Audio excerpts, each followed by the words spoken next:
Some percentage on the earning of this video will be dedicated to charity and donation. Your contribution is required to maximize it. Suppose we have made an investment of $10,000 and we got the return in 5 consecutive years.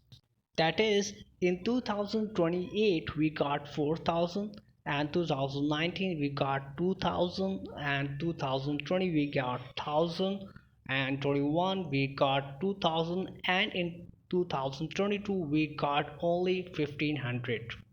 Now we need to find how much return we got by combining all the incomes with the investment that we have made. We have the 5 incomes and the amount that we have explained in our example, and the date from 2018 to 2022. And to find out the internal rate of return, we use here the formula like equals to XIRR bracket open. Now for the values, we select the whole column of amount, comma, then we select the date column, bracket close, and enter. So we got 1.76% return on the investment.